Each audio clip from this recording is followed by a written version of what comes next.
the forbidden fruit is the sweetest. Right. Yeah. And, at this point, I'm reading this part of my file and just going, wow, they just could not resist each other. Right. Clearly. I mean, because we know Mm-hmm. it was 66 and then 73, correct? Correct. And something may have happened between those 2 days. Mm-hmm. Mm-hmm. I mean, that's a lot of time. That's a lot of time. Mm-hmm. And, at this point in time, she's 27 and she's, fairly young person. And, he sounds like he's a handsome guy. And he sure does, honestly. I'm like, yeah. Geez, are you kidding? I know. 6 foot tall, green-eyed man that showed up at my door. Yeah. And I wish I could post pictures of him, but I can't do that. In good conscience, you can't do that. Yeah. But yeah, let me just say, good looking guy, very good looking guy. So I can see her attraction to him, and she was stunning as well. So I can see where this would happen. Mm-hmm. Sure. And who am I to judge? I mean, I'm the one who thought that Sonny and Cher were my parents, and right. Right. It's not about judgment, but it is not about at all uncovering the truth. Exactly. And this is mine. As close as we can come to it. Right. Yeah. And so I'm not trying to make light of it. I've had 20 years to go over this file and just go, well, wow, I uncovered so much more from this initial reading. Okay. And yeah. So now I can weave in a little piece of my story where my bio mom told me who my dad was, and I connected with that family. And this is just all about the little shock value soap opera bit. So I met those people, and I just wasn't connecting on the same level that I did with my bio mom. And then I just asked her, is there any chance that that guy's not my dad? Actually has nothing to do with your story whatsoever. But for some reason, it just fit. And she finally admitted no, that she wasn't sure if my bio dad was the person she had named was actually my dad. And my brain just exploded. And we will save the rest of that story for another episode. But it's that same soap opera feel.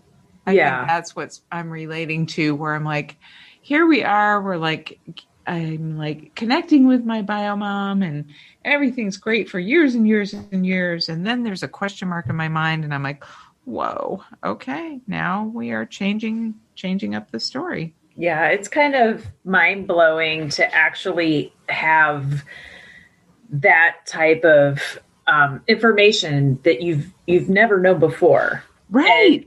Just the process and the unpacking of all this information. How you think that through, what was she thinking? What was he thinking? Yeah. That's honestly what I was thinking, is why did she decide to lie then? Right. And why did your bio mom decide to kind of talk about him getting a divorce when clearly he didn't? And we find that out later, too. Yeah. And clearly he didn't. Yeah, he clearly did not. So it goes on. Sorry, did I spoil your story? No, not at all. No, but just the secrets and lies are just... Whew. Well, and let's take into consideration the time period, 1966. Oh, yeah. Not the same things were going on in 66 that were going on in 73. Right. So this pregnancy was not necessarily something that she was,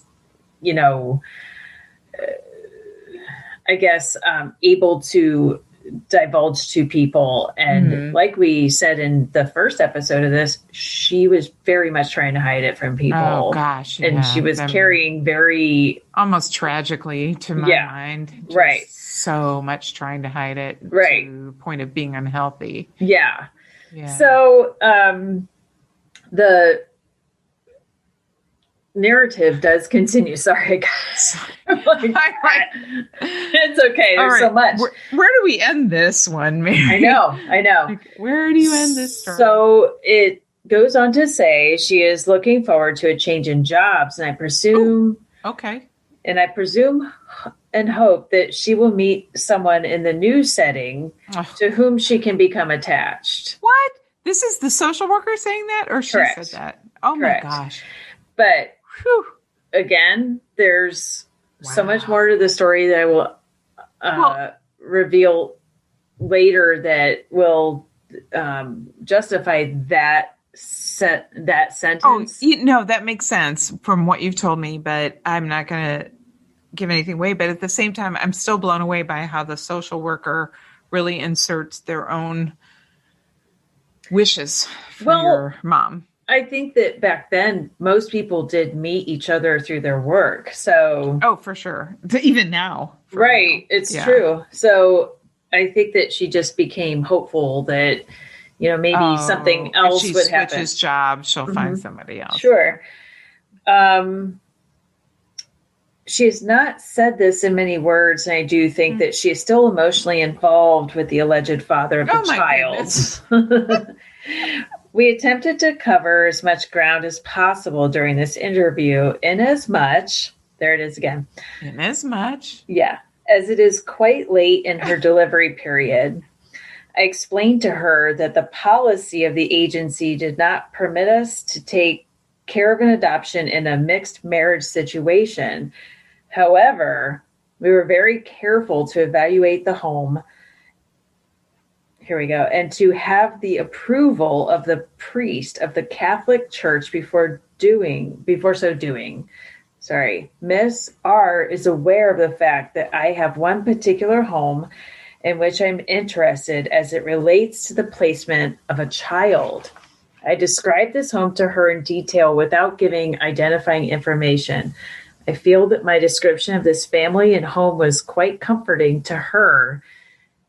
And she stated upon one or two occasions that she had complete confidence in me for some other person, the organization had described at length how experienced and competent she had always found me.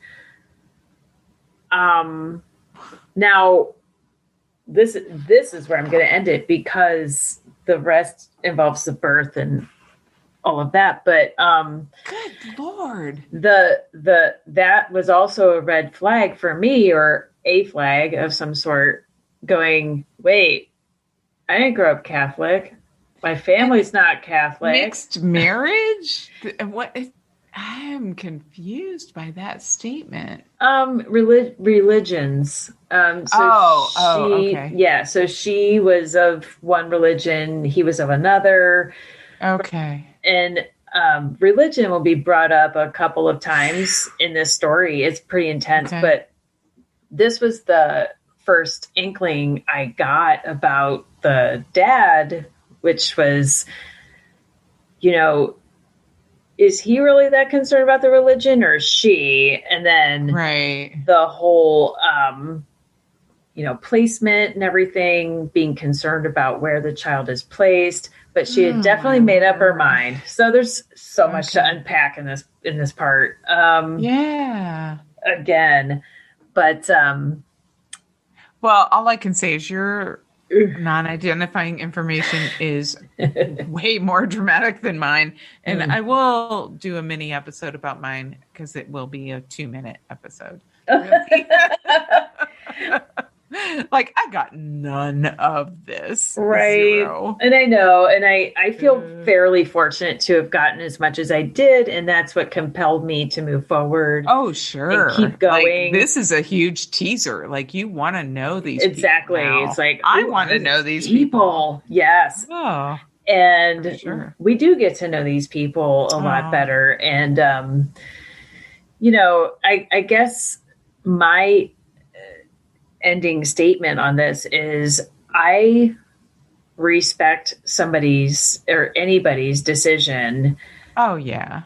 And I mean, we both made that clear. Like, we just do. We just do understand that. Yeah. But if someone's just tuning in for the first time, I definitely do not want to criticize anyone's choice. No. And yeah, but this is the reality of what I was sent for the first time. And I'm sitting there at 25 going, okay, I'm working my retail job and it's like General Hospital, Oh, my favorite soap opera of all time. Right. Yeah. Right. There's just a lot going on. And it did kind of invite some more super sleuthing to go along with this. Like, oh my gosh, he was married. So my thought was, I am the product of an affair. Well, not only that, but you have half siblings. That's already been made clear. Like he has kids. He has 3 kids. Right. So then that's I'm kind thinking, of fun. Like, oh my God, there's all these other people I'm related to out there. So. And questions like, does his wife know? Do they know? Do they know about this whole affair? What was the circumstance? What about that accident that they were both involved in? And why did he feel so compelled to stay with her? Stay with her. Why was this happening? That one's so interesting. Yeah. So okay. Anyway, stay tuned. Like any good soap opera, we're not giving you any more information. Absolutely. So we'll more than likely continue this till next time. I'm kind of hoping that we make a plan to kind of finish this file up and then do some minisodes in between too. And thank you everybody for all the feedback and the support. We definitely appreciate it. And if you would like to share a story of your own, please write to us at theadoptionsquad@gmail.com. Feel free to remain anonymous if you wish. It could be any length. You don't have to be an adoptee. You could be someone who knows of a good story, involved in some sort of adoption process, what have you. We are all inclusive here. And so far, I'm going to say the emails we've gotten are really very interesting and very touching. So please share your stories. Yeah, we definitely like to hear. Nothing else. I like reading them. I know. It's amazing. It's great to have this kind of squad coming together. Yeah. And you can also visit the website at theadoptionsquad.com to connect to our social media pages and our YouTube channel. And please be sure to subscribe so that you can help us grow for sure. And wear your masks, everybody. Oh, yes, please. Oh, yes, please wear your mask, please. All right, Mary. Okay. Well, until next time. Word to your mothers. And to your fathers. Bye.